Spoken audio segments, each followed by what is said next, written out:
ಮಂಡ್ಯ ಲೋಕಸಭಾ ಕ್ಷೇತ್ರದ ಚುನಾವಣಾ ಪ್ರಚಾರದ ಕಣದಲ್ಲಿ ಇಂದು ಹಂಬಲ್ ಸ್ಟಾರ್ ಚಂದ್ರು ಹಾಗೂ ಚಾಲೆಂಜಿಂಗ್ ಸ್ಟಾರ್ ದರ್ಶನ್ ಅವರ ಸಮಾಗಮವು ಸಖತ್ ಸದ್ದು ಮಾಡಿತು.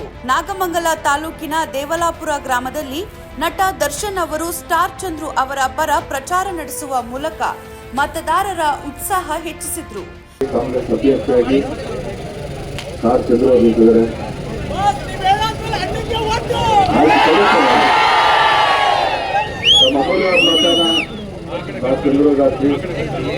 ಚಂದ್ರಣ್ಣ ಅವ್ರ ಕೈನ ಬಲಪಡಿಸಿ ಸೇವೆ ಮಾಡೋ ಅವಕಾಶನ ಮಾಡಿಕೊಡಿ ವಿರೋಧರ ತಲೆಬಾರು ಹೇಳ್ಕೊಳ್ತೀನಿ.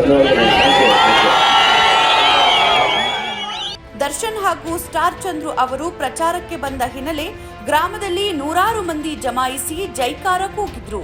ಈ ಚುನಾವಣೆಯಲ್ಲಿ ಗೆಲ್ಲುವ ಭರವಸೆ ಇನ್ನಷ್ಟು ಗಟ್ಟಿಯಾಗಿದೆ ಅಂತ ಸ್ಟಾರ್ ಚಂದ್ರು ಹೇಳಿದ್ರು.